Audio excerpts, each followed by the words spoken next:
not as a painter. My background is in design and architecture. I see it more as like an object which I'm interested in investigating. So I feel like I'm making paintings rather than painting paintings.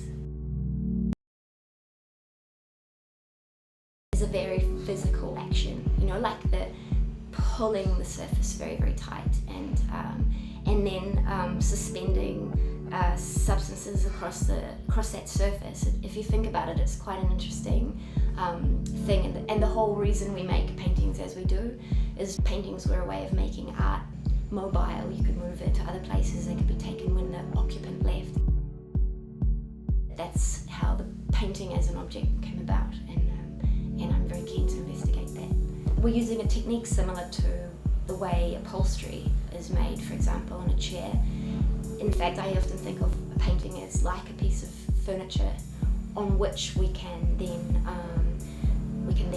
place an image or colour and have it respond to the space around it. So it's not a piece of furniture we sit on, but it's certainly interesting that it's constructed in a similar way.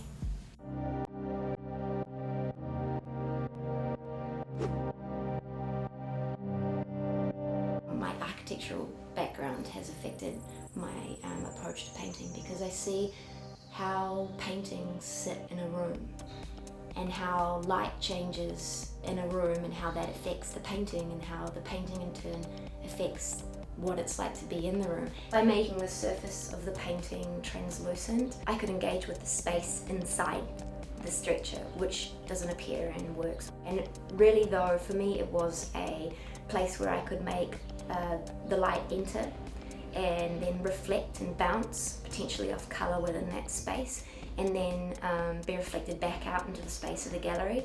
And the surface of the painting then ended up acting like something like a screen, I guess you'd say, to catch some of that reflected light. That's almost a lifetime of artwork just there. You could investigate that for a long time, the space within the painting. My more recent work now has denied that interior space.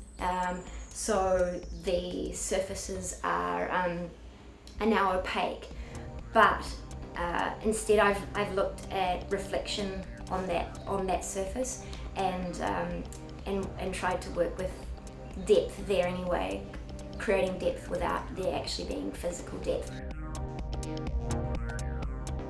I'm definitely drawn very strongly to minimalism and geometric abstraction.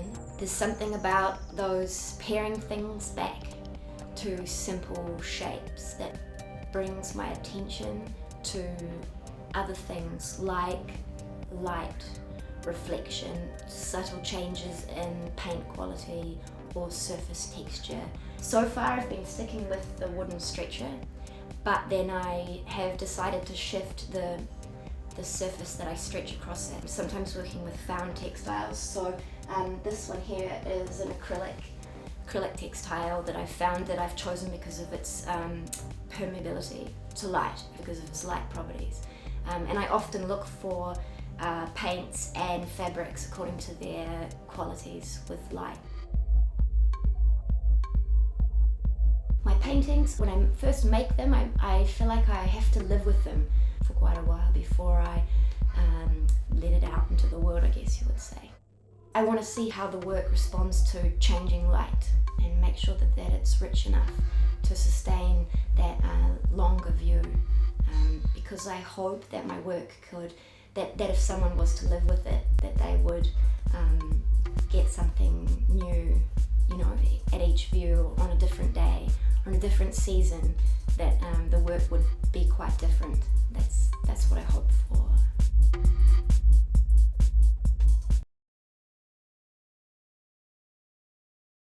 When you know that it will change or look different depending on where it's viewed, and if a work is you know, sold, or then it's gone.